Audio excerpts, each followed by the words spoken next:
Buffet মানে কি জানেন? যেখানে ১০০ প্লাস আইটেম থাকবে, যেখানে যেয়ে আপনি ইচ্ছা মতো খাবেন, পেট পুরে খাবেন। কেউ আপনাকে মানা করবে না, কেউ আপনাকে বাধা দিবে না। আর এটার নামই হচ্ছে বুফে। প্রতিবারের মতো এবারও কিন্তু রাজমহল ৳৯৭৫ আমি আবারও বলছি, ৳৯৭৫ এক বিশাল বুফের আয়োজন করেছিল। যারা এই ৳৯৭৫ দিয়ে বুফেতে এসেছিলেন তারা কিন্তু অবশ্যই অনেক লাভবান হয়েছেন।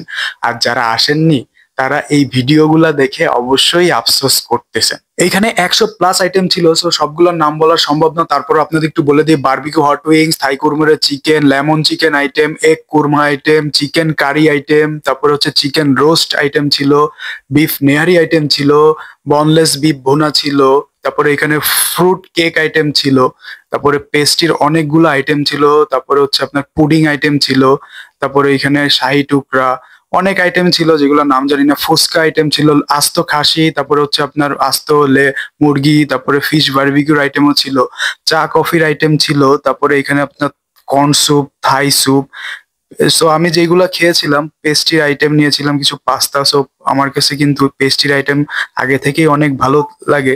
সো এই সবগুলা পেস্ট্রির ভিতরে আমার কাছে বিশেষ যে পেস্ট্রিগুলা ভালো লেগেছে হচ্ছে চকলেট পেস্ট্রিগুলা, কিন্তু আমার কাছে বেশ ভালো লেগেছে। লাস্টে যেটা ছিল এটাও আমার কাছে বেশ ভালো লেগেছে। মতিচুরের লাড্ডু আমার অনেক আগে থেকেই ভালো লাগে। সো আমি বেশ কিছু মতিচুরের লাড্ডু খেয়েছিলাম। এরপরে আরো অনেক খাবার খেয়েছিলাম, যেটার মধ্যে আমার কাছে বিশেষ করে চিকেন সিজলিংটা খুবই ভালো লেগেছিল।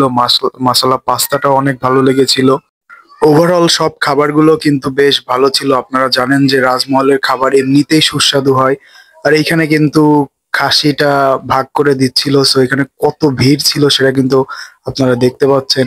এখানে আমি আরো অনেকগুলা খাবার খেয়েছিলাম, যেটার মধ্যে আমার কাছে সবচেয়ে যেটি ভালো লেগেছে সেটা হচ্ছে আপনার এই যে বারবিকিউ হট উইংস। এটা কিন্তু আমার কাছে সব থেকে বেশি ভালো লাগে।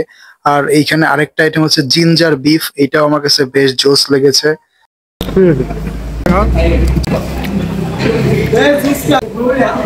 বাঙালি খানা সব থেকে বেস্ট খাবার।